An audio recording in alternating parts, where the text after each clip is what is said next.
Para ella no existía una forma de relacionarse más inmediata y directa que la mirada, pues era la única forma de establecer contacto sin tocarse. El lenguaje, en comparación, tenía una implicación física muchísimo mayor. Había que poner en movimiento pulmones, garganta, lengua y labios, y lo que decía se transmitía haciendo vibrar el aire.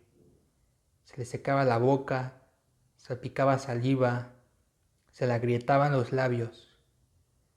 Paradójicamente, cuanto más insoportable le resultaba este proceso físico, más locuaz se volvió. Hola, ¿qué tal? Muy buenos días, tardes o noches, según sea el caso. El día de hoy vengo a recomendarles este libro que es La clase de griego de Han Kang, Premio Nobel de Literatura 2024. La clase de griego narra la historia de dos personajes cuyo nombre no sabemos: el profesor de griego y su alumna. Un profesor que está perdiendo la capacidad de la visión, está quedándose ciego. Y la alumna que ha perdido la capacidad del habla, se ha vuelto muda. Pero estos hechos, además de ser físicos, evidentemente, la ceguera del personaje masculino, el profesor de griego, responde a un deterioro físico por una enfermedad que le heredó su padre. El proceso del mutismo de la estudiante responde más bien a una cuestión no precisamente psicológica, pero sí del interior del individuo, ¿no? De ella misma. Aquello le ocurrió por primera vez el invierno en que cumplió 16 años. El lenguaje que la aprisionaba y la hería como una prenda hecha con miles de alfileres desapareció de un día para otro. Podía oírlo, pero un silencio como una gruesa y compacta capa de aire se interponía entre el caracol de sus oídos y el cerebro. Rodeada por ese silencio oprimente, no podía acceder a la memoria que le permitía mover la lengua y los labios para pronunciar las palabras y sostener con firmeza el lápiz. Había dejado de pensar con el lenguaje. Se movía y lo comprendía todo sin acudir a la lengua. Un silencio anterior al habla, anterior incluso a la existencia, absorbía el fluir del tiempo y la envolvía por dentro y por fuera como una esponjosa capa de algodón. En algunas de las reseñas que he visto a propósito de este libro, lo colocan como un libro de pronto un poco difícil por la filosofía que hay en él. Y si bien es cierto que hay una vena de pensamiento, de profunda reflexión, de sensible reflexión a propósito del lenguaje y los sentidos, no es un libro difícil de leer. Es un libro de una lectura que requiere de escuchar. A la usanza de novelas, libros de autores como John Fosse, por ejemplo. John Fosse y Han Kang pertenecen a una tradición de escritores cuya escritura va más por un sentido, otro al convencional, que de la trama, el conflicto, la resolución, la anagnórisis de los personajes, que si el personaje acaba así o asá, que si el antagonista, el villano, etcétera, etcétera, etcétera, conflictos, etcétera. Yo los animaría a leerse este libro porque me parece que es el más sencillo con el que introducirse a Han Kang. Porque Imposible decir adiós, creo que es una novela más experimental, más compleja en el sentido que pasa de un entorno, digamos, realista a un entorno onírico, más que fantástico, onírico. Y esa transición ocupa de una cierta convención que tú debes de entablar con la autora y para la cual yo te recomendaría esperaras y antes la conocieras con otras novelas, como por ejemplo la clase de griego. Después de la clase de griego te invitaría a leerte Actos Humanos. No recomendaría que iniciaras con Actos Humanos, que es con el libro. No, yo inicié con Blanco. Pero bueno, Actos Humanos es un libro que duele. Es una herida abierta. Entonces, te recomiendo ser fuerte si quieres iniciar por ese libro. Este libro, la clase de griego, es cálido, es amigable. Me ha gustado como no tiene una idea.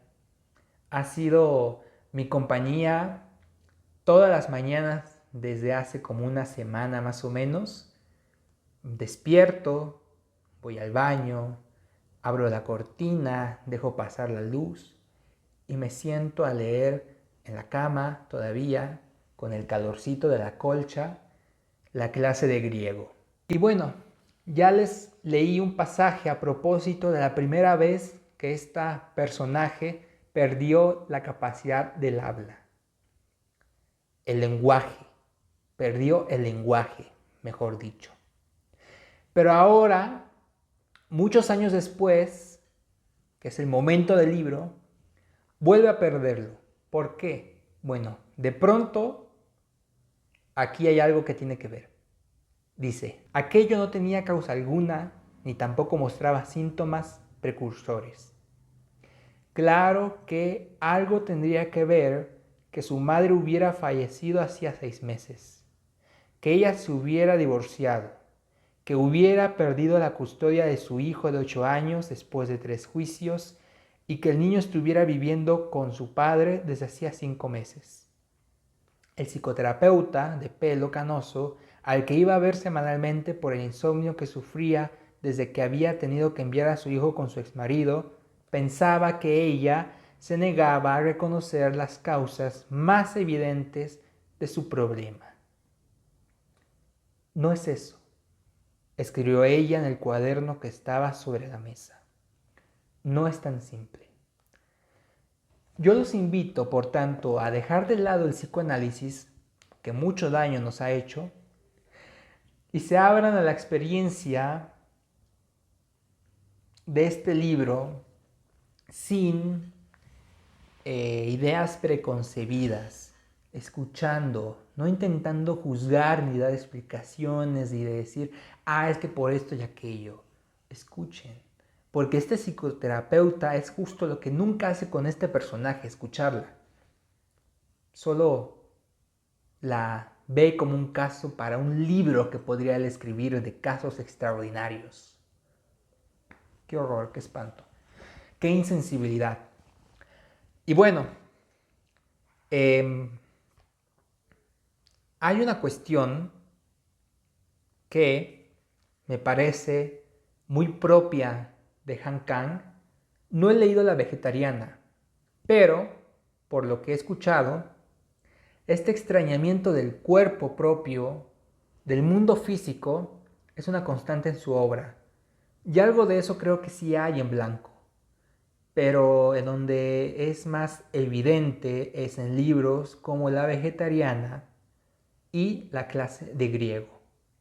Dice a propósito de esto: a veces no se siente como una persona, sino más bien como una sustancia, una materia sólida o líquida en movimiento. Cuando come arroz caliente, se siente arroz. Cuando se lava la cara con agua fría, se siente agua. Al mismo tiempo, es consciente de no ser ni arroz ni agua, sino que se siente como una materia dura y rígida que nunca se mezclará con ningún ser, vivo o no. Este es un libro que salta de un relato en primera persona por parte de el profesor de griego y un relato en tercera persona que es el de la mujer que ha perdido el lenguaje. Pero a momentos esta narración, a modo de prosa, se rompe, por decirlo de alguna forma, y nos regala versos. Hay una tendencia a lo lírico, a la metáfora, quiero decir, a lo sensible, en todo el libro. Pero hay momentos en particular en que se rompe, evidentemente, y pasamos de un párrafo a estrofas. Estrofas como por ejemplo esta que es de 2 versitos. Tú eres el que ha muerto, pero son mis recuerdos los que sangran, se manchan, se oxidan y resquebrajan. Esto lo escribe el profesor de griego. Casi hacia el desenlace hay otro que dice así: si la nieve es el silencio que cae del cielo, tal vez la lluvia sean frases precipitándose interminables. Las palabras caen sobre la acera, sobre las azoteas de los edificios, sobre los charcos negros, salpicándolo todo. Las oraciones en mi lengua materna se acumulan en las aguas oscuras, los trazos curvos y rectos, los puntos que se desvanecen, las comas enroscadas y los signos de interrogación encorvados. Esto también lo escribe el profesor de griego. Y bueno, para finalizar, no puedo evitar la mención a la evidente intertextualidad con Borges. El libro inicia justo así. Borges le pidió a María Kodama que grabara en su lápida la frase: él tomó su espada y colocó el metal desnudo entre los dos. Y hay una cuestión ahí con Borges y María Kodama que me voy a reservar y esperaré a volverme a leer de pronto el libro, o leer sobre el libro, escuchar sobre el libro para decirla. Es una idea que me tiene ahí inquieto porque no sé si sí o si no, pero en fin. Yo les recomiendo abiertamente la clase de griego de Han Kang. Es un libro perfecto para iniciarse con ella. Es un libro que toca el lenguaje, la extrañeza del cuerpo, el trauma, la herida, que vale mucho la pena leer. En fin, no quiero banalizar las palabras. Justo por haber leído este libro, no quiero banalizar las palabras, así que me detengo. Cuídense, nos vemos en una siguiente ocasión. Suscríbanse, dejen el like y hasta la próxima. Chao, chao.